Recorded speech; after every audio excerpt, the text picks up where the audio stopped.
आहे की नाही कुरकुरीत. हाय व्ह्यूअर्स, आज आपण बनवणार आहोत इथे शेव. तर इथे मी बेसन घेतलेलं आहे. या मेजरिंग कपने ना मी 5 कप बेसन घेतलेलं आहे. हा माझ्याकडे कप आहे. तर हे वजनी प्रमाण म्हणाल तर हे आहे अर्धा किलो बेसन. तर कपने मोजलं तर 5 कप आहेत. तर हे 5 कप बेसन जे आहे ते मी चाळून घेतलेलं आहे. आपण खारी शेव करणार आहे, जी नॉर्मली जी शेव करतो ना, तर त्याच्यामध्ये तुम्हाला तिखट आवडत असेल तर तुम्ही मिरची पावडर ॲड करू शकता. पण मी खारी बनवते तर इथे मी मिरची पावडर नाही ॲड करत. आणि हळद आपल्याला टाकायची नाही आहे, कारण हळदीमुळे जास्त डार्क कलर येतो शेवला. इथे आहे 1 चमचा मी ओवा आहे ना, थोडासा भाजून कुटलेला आहे, नंतर चाळणीने चाळला आहे, कारण बऱ्याच वेळा अडकतो ओवाचा जाळीमध्ये. तर इथे 1 चमचा ओवा आहे, तो मी ॲड करते. आणि आता आपण ॲड करायचं आहे चवीनुसार मीठ.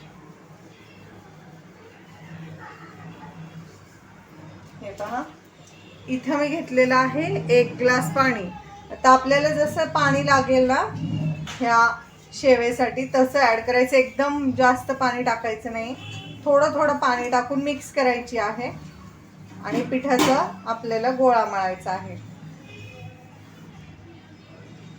हे पहा इथे, कारण बेसनाला खूप कमी पीठ लागतं मळण्यासाठी, त्यामुळं अगदी थोडं थोडं तुम्ही ॲड करा. कारण तुमच्याकडं जर कोरडं पीठ नसेल ना तर मग प्रॉब्लेम होऊ शकतो. आणि गुठळ्या जर असतील तर त्या आपण मोडायच्या आहे हळूहळू मिक्स करत करत. जास्त पातळ पीठ करायचं नाही आहे शेवेचं. किंचित पातळ झालं ना शेवचं पीठ तर चालतं, पण जास्त पातळ करू नका. हे पहा, आपलं शेवेचं पीठ जे आहे ना ते छान असं मळून मळून ना आपण सॉफ्ट करायचं आहे. तर इथे मी ना 1 ग्लास पाणी घेतलं होतं. हे पहा, 1 ग्लास. या ग्लासामधलं फक्त थोडंसं पाणी आता शिल्लक आहे. 1-2 चमचे असतील. हा पूर्ण ग्लास मी भरून घेतला होता. आता जास्त पाणी ॲड करायचं नाही आपल्याला. ह्या शेवेच्या फक्त अशा गुठळ्या वगैरे असतील तर त्या मोडून घ्यायच्या आहेत. हे परफेक्ट टेक्स्चर आहे. ह्याच्यापेक्षा म्हणजे जास्त पातळ आपल्याला करायचं नाही आहे पीठ. त्यामुळे एकदा छान ह्याच्या अशा गुठळ्या वगैरे असल्या तर मोडून घ्या. नसतील तर हात स्वच्छ करा आणि ह्या शेवेच्या पिठाला थोडासा तेलाचा हात लावायचा आहे ना, याचा गोळा करायचा आहे. हे पहा व्ह्यूअर्स, आता मी माझे हात एकदम स्वच्छ केलेले आहेत. आता आपला जो पिठाचा गोळा आहे ना, त्याला आपले जे नाश्त्याचे जे चमचा असतो ना, त्याने 2 चमचे तेल फक्त लावलेलं आहे. आणि हे पहा, आता आपलं शेवचं पीठ बघा किती छान असं, जास्त घट्टही नाही आणि जास्त पातळही नाही, असं मी मळून घेतलेलं आहे. आता आपण ही पिठाची शेव बनवायला घ्यायची आहे. थोडी शेव आपण काढून घ्यायची आहे साच्यामध्ये. हे पहा, आता मी तेल गरम करायला ठेवते आणि आपण आता शेव काढून घेऊ. हे पहा व्ह्यूअर्स, इथे जे मी तेल ठेवलेलं आहे ना तापायला, तर हाय फ्लेमवर ठेवलेलं आहे. आपण जेव्हा शेव बनवू तर आपल्याला हाय फ्लेमवरती शेव बनवायची आहे. जर तुम्ही फ्लेम कमी केली तर शेव तळाशी जाऊन बसल आणि खूप जास्त तेल पण पिते. त्यामुळे तुम्हाला जी शेव आहे ना हाय फ्लेमवर तळून घ्यायची आहे. शेव एकदा टाकली तुम्ही की नंतर तुम्ही गॅस बारीक करून तिला पलटी करू शकता. पण जेव्हा आपण टाकतो तेलामध्ये तेव्हा तेल छान तापलेलं पाहिजे. तर ते इथं आपलं तेल तापलेलं आहे. आता मी जे साचा घेतलेला आहे, हे पहा, ह्याला मी तेल लावून घेतलेलं आहे.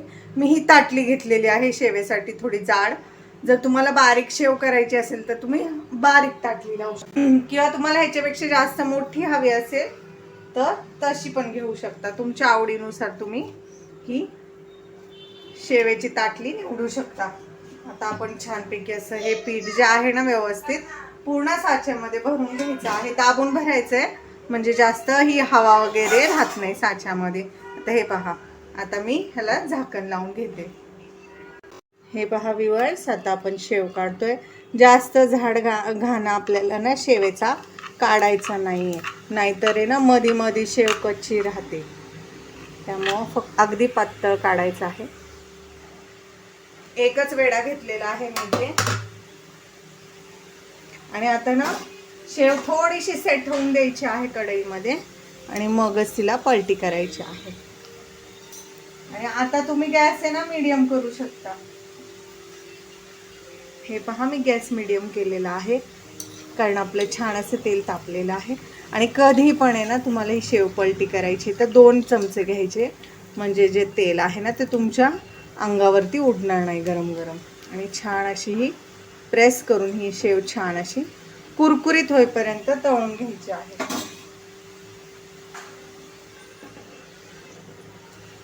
तुम्ही ह्याच्यापेक्षा बारीक साचा घेतला ना तरीही चालेल. माझ्याकडे ह्या मोठ्या शेवेचाच साचा आहे तर मी तो वापरते. हे पहा छान अशी कुरकुरीत तळून घ्या. जास्त वेळ लागत नाही शेवेला तळायला. ह्याचे हलकेसे बुडबुडे कमी होतात. समजायचं आपली छान अशी शेव तळून झालेली आहे.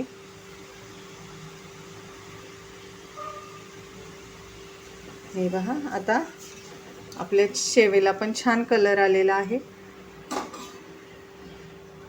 आता आपण ही इथून शेव जी आहे ना एका ताटामध्ये छान अशी ह्याचा वेढा काढून घेऊया. पहा बघू शकता तुम्ही.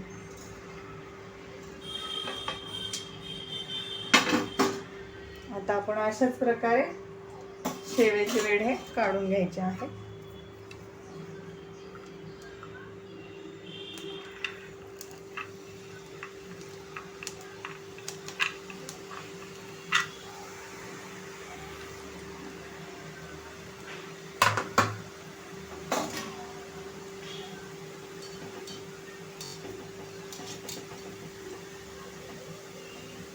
आता मी अशाच प्रकारे पूर्ण शेव करते आणि मग तुम्हाला दाखवते. कधीही हाय फ्लेमवर शेव काढायची बरं का. आणि नंतर तुम्ही त्याची जी फ्लेम आहे ना ती थोडीशी लो करू शकता किंवा मीडियम करू शकता. हे पहा किती छान वेढा आलेला. असा पातळच आपल्याला ना वेढा घालायचा आहे, जास्त जाड घालू नका, नाही तर मध्ये मध्ये कच्ची राहिली शेव तर मऊ पडेल. आणि असं प्रेस करून आहे ना तुम्ही छान अशी शेव जी आहे फ्राय करून घ्यायची आहे. हे पहा आपल्या शेवेचा रंग किती सुरेख आलेला आहे. आता मी हा दुसरा देखील वेढा काढून पलटून घेते.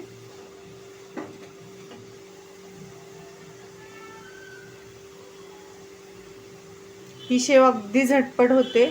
हिला व्हायला फक्त 15 ते 20 मिनटं लागतात. एकदा तुम्ही पीठ मळून घेतलं की जास्त वेळ खात नाही शेव.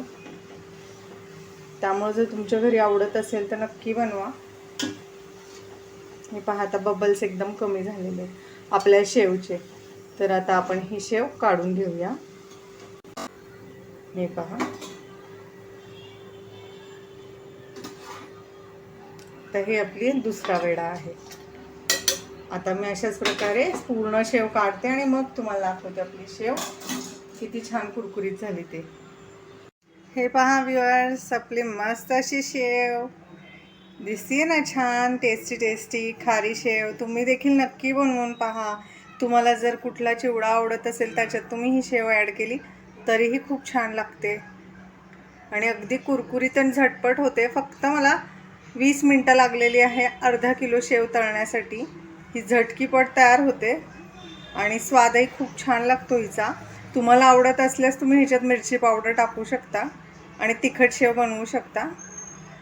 आता मी तुम्हाला ही शेव जी आहे ना ही तोडून दाखवते. इथं मी वरती थोडीशी काढून ठेवली आहे तुम्हाला तोडून दाखवण्यासाठी. आवाज ऐका, आहे की नाही कुरकुरीत. तर ही शेवची रेसिपी तुम्हीही नक्की ट्राय करा. रेसिपी आवडल्यास चॅनल लाईक करा, सबस्क्राईब करा. रेसिपी कशी वाटली ते कमेंटमध्ये नक्की सांगा.